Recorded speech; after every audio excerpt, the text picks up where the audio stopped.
మమ్మల్ని మతం మారమని వేధిస్తున్నారు. మా చుట్టుపక్కల మొదట్లో పని చేసుకోవడానికి వచ్చి ఉపాధి పొందుతుంటే వాళ్ళు మా చుట్టుపక్కల ఇల్లు వేసుకుంటుంటే మేమే సహకరించాం, భోజనాలు పెట్టాము, వాళ్ళకి పనులు ఇచ్చాము.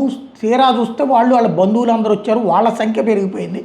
ఇప్పుడు మమ్మల్ని గుడికి వెళ్ళొద్దు అంటున్నారు, మత ప్రార్థనలు వాళ్ళు చేస్తున్నారు, మా రోడ్లు బ్లాక్ చేస్తున్నారు, మమ్మల్ని మతం మారమంటున్నారు, బురకా ధరించమంటున్నారు, కల్మా చదవమంటున్నారు. ఇందుకోసం ఇప్పుడు సనాతన ధర్మం అవసరం మాకేంటో తెలిసి వచ్చింది.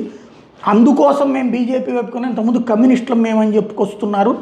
కొన్ని ఏరియాల్లో వెస్ట్ బెంగాల్లో ఉన్నటువంటి మహిళలు, కృష్ణనగర్లో, వెస్ట్ బెంగాల్లోని కృష్ణనగర్లో ఇలాంటి మహిళలు మాట్లాడుకొచ్చారనమాట. ఇవి ఇప్పుడు బాగా వైరల్ అవుతున్నాయి. క్రమంగా మమ్మల్ని మా సంప్రదాయాల్ని కాలరాసే ప్రయత్నం జరుగుతున్నటువంటి వేళ మేము ఈ తిరుగుబాటు చెయ్యక తప్పట్లేదు అన్నటువంటి విషయాన్ని, అందుకోసమే సనాతన ధర్మాన్ని ఆచరించాలని భావిస్తున్నామని చెప్తున్నారు.